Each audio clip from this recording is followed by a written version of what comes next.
said the Philippines' cooperation with the ICC was crucial despite earlier statements from the President of non-cooperation. Will anything change, at least officially, with our stance on cooperation with the ICC? We have not been cooperating with the ICC. It's clear because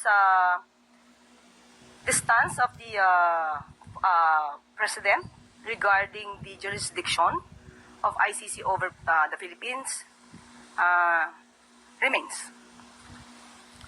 Salamat po. Thank you. We have Ann Soberano, Bombo Radyo. Yusek, good morning. Naniniwala po ba ang Malacanang na may nag-udyok po sa mga OFWs para makilahok po sa Zero Remittance Week? At may balak po bang investigan ito ng gobyerno kung sino ang nasa likod ng mga nasabing hakbang? Kung may nag-uudyok po, siguro po wala tayong personal na knowledge, wala rin po nakakarating na official na komunikasyon patungkol dyan sa palasyo. Pero alam naman natin kung paano ba gagalaw ang ibang mga supporter. Pero nung natin po sinagot ang patungkol dito na zero remittance, nakita ko po sa ibang mga comments na yung mga ibang OFWs ay sinabi nilang hindi sila lalahok dahil magugutom ang kanilang pamilya. Maaapektuhan ang pamilya nila kapag sinunod nila ang zero remittance. Kaya nga sabi po natin, mas maganda po sa lahat ng mga OFWs, hindi po tayo kalaban. Magkakakampi po tayo, pare-pareho po tayo mga Filipino. Siguro magmasid lamang sila at iwasan na maniwala sa mga fake news dahil kung sila po ay mauudyukan man mga ganitong klaseng panawagan at pagsasagawa ng mga activities laban sa gobyerno, hindi lamang po ang gobyerno ang maapektuhan, kundi mismo ang kanilang pamilya. Yusek, may nakikita din po ba kayong legal liabilities doon po sa mga nag-uudyok sa mga OFWs? Sa ngayon po, of course, kapag po ito'y nag-uudyok, meron po tayong sinasabing mga inciting to sedition. Bakit? Ito po ay gustong sirain ang pagpapatakbo ng administrasyon. Ito'y makakasira sa ekonomiya ng bansa. Pero as we speak now, wala po tayong nakikita na ating sasampahan ng kaso. Wala pa po tayo sa ganyang sitwasyon.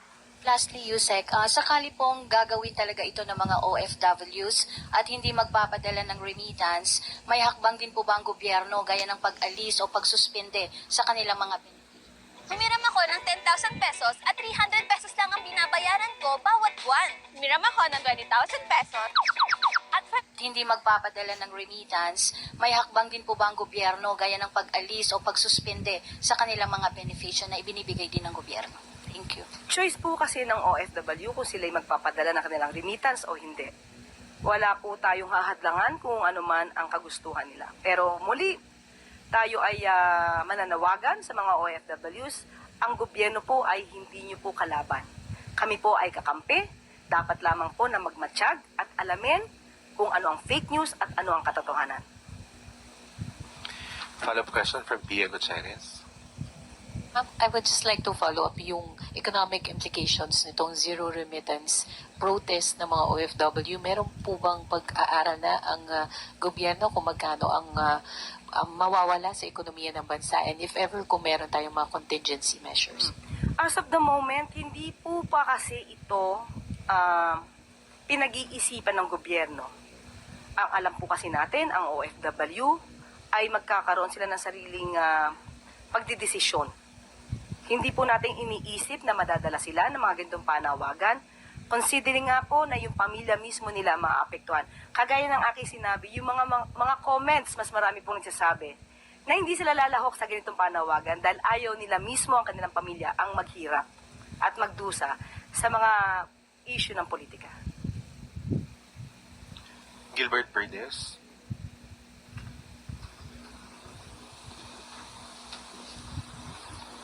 Good morning po, Yusek. Tungkol pa rin po doon sa remittance po ng mga OFW. Nagpaalala po si Chief Presidential Legal Counsel Juan Ponce Enrile po sa mga OFW na hindi raw sila nagbabayad o pinagbabayad ng income tax at syempre yung kasama nandoon yung travel tax, airport fees at yung documentary stamp tax. At ayon po kay Enrile, sa bawat action na po ay may katapat na reaksyon or counter action po ng gobyerno. Possible po ba na nakikita po ba natin yung possibility na humantong po doon sa pagkakatanggal o pagkakasuspinde ng tax privileges po ng ating mga OFW yung hakbang na yan? Pinapaalalahan na lang po sila na ni Presidential Chief Legal Counsel na ang gobyerno po ay tumutulong sa OFWs, hindi po kinakalaban ang OFWs. At ipinapakita rin po ni JPE na ano ba ang maaaring makuha nila na ayuda mula sa gobyerno. At hindi po natin sisikilin. Sabi nga po natin, hindi po natin sisikilin kung ano man ang maging kagustuhan ng mga OFW kung sila magpapahatid ng kanilang remittance o hindi. Huwag lamang po silang lalabag sa batas. Yun lamang po. Follow up lang po. Ano po, kung alam na po ng Pangulo, alam na po ba ito ng Pangulo yung issue ito at ano po yung directive ng Pangulo kung meron man? Nalaman na po ito, especially at nagbigay na nga rin po ng mensahe ang ating Presidential Chief Legal Counsel. Sabi ko nga po kanina ay wala pa po tayong ginagawang anumang legal na aksyon dahil alam po natin ang OFWs po ay mayroon silang sariling pag-aanalisa sa mga pangyayari. Thank you. Tuesday New, DZBB.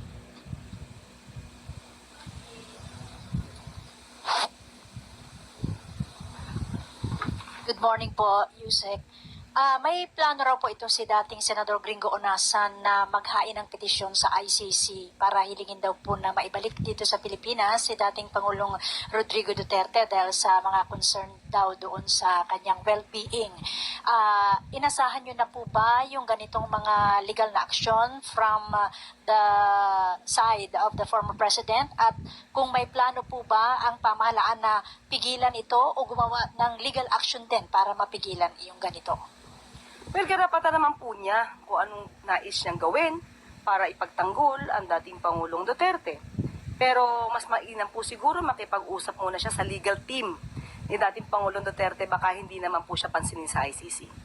Sa part po ng gobyerno, sa part po ng administrasyon, wala po kaming gagawin dahil wala na po tayong responsibilidad, wala po tayong gagawin anuman patungkol po sa legal system, legal procedures ng ICC.